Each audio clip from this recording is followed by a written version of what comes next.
उत्कल प्रादेशिक मारवाड़ी सम्मेलन शिखर 2026 प्रांतीय अधिवेशन नूतन अध्यक्ष सुभाष अग्रवाल का शपथ पाठ नुआपड़ार ओम प्रकाश चौधरी समेत संबर्धित हेले राज्यर 21 सांबादिक। उत्कल प्रादेशिक मारवाड़ी सम्मेलन यूपीएमएस प्रांतीय अधिवेशन शिखर 2026 रविवार दिन संबलपुर स्थित होटेल रिवर इन ठारे अनुष्ठित हो जाइछि। उत्कल प्रादेशिक अध्यक्ष दिनेश अग्रवाल का अध्यक्षतार आयोजित यह सम्मेलन संबलपुर शाखार आतिथ्य अनुष्ठित होइतिला। यह अधिवेशन रे मुख्य अतिथि भावे केंद्र शिक्षा मंत्री धर्मेंद्र प्रधान, सम्मानित अतिथि भावे बरगढ़ लोकसभा सांसद प्रदीप पुरोहित जोग देथिले। अतिथिगण विकसित भारत विकसित समाज द्वारा संभव बोली उद्बोधन देथिले। तृतीय अधिवेशन रे उत्कल प्रादेशिक मारवाड़ी सम्मेलन प्रांतीय संपादक दिनेश अग्रवाल विवरणी पाठन करी एही सभार मुख्य उद्देश्य समाज को जागृत करिबा बोली प्रकाश करथिले। गत 2 वर्षर चली आस्थिबा सामाजिक कार्यक्रम समीक्षा बैठक रे करा जायतिला। गत शीत ऋतु रे निस्सहायंकु बंटा जायतिबा कंबल विषय आलोचना करथिले। साड़ी बैंक स्थापन करा जायछि जहाकि आगामी दिन रे यार विस्तार कराजियो बोली प्रकाश पाइथिला। प्रादेशिक मारवाड़ी सम्मेलन द्वारा सेवा जोगाई दिया जाउतिबा गोशाला निर्माण, ठंडा पानी, अमृतधारा, डेड बॉडी कैरियर, एम्बुलेंस सेवा सहित धर्मशाला निर्माण, रक्तदान शिविर अनुष्ठित करने कार्य जोरसोर रे कराजियो बोली सभारे निष्पत्ति निया जाइछि। एही अवसर रे राज्य 21 जन वरिष्ठ सांबादिकों को सम्मानित करा जाइतिबा बेले नुआपड़ा जिला प्रतिनिधि जिला खबर ओम प्रकाश चौधरी अन्यतम।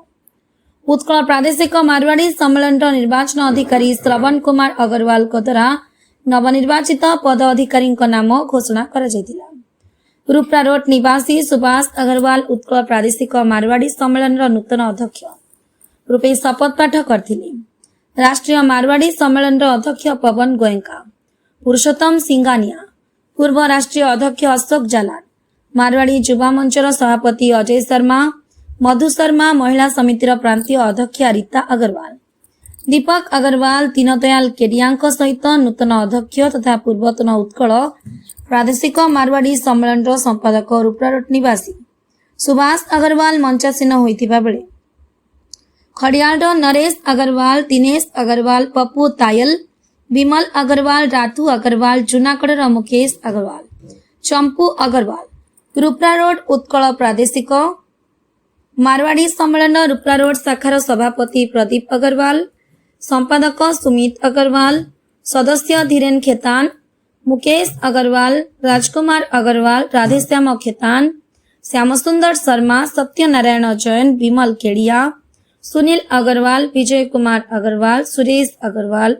महेश अग्रवाल, लड्डूगार समाजसेवी दुर्गा प्रसाद अग्रवाल, रूपरारोट महिला मंडल अध्यक्ष सस्मिता अग्रवाल, अनिल, संगीता, कमानी, नेहा अग्रवाल, भवानीपाटनार संजय अग्रवाल, बलांगीर निर्मल अग्रवाल, किशन अग्रवाल, अनिल सहित अनेक गणमान्य व्यक्ति विशेष उपस्थित थे। अनेक प्रशासनिक अधिकारी सामिल होते।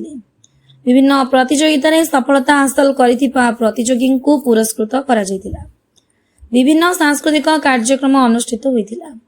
विकास सुल्तानिया सभा परिचालना करिथिबा बेले शेषरे उत्कल प्रादेशिक मारवाड़ी सम्मेलन सभापति रूपरारोट निवासी सुभाष अग्रवाल धन्यवाद अर्पण करथिले। एथिरे प्राय 78 शाखार 1000 ऊर्ध्व प्रतिनिधि जोग देथिले। नुआपड़ा जिल्लारू ओम प्रकाश चौधरी रिपोर्ट, जिला खबर।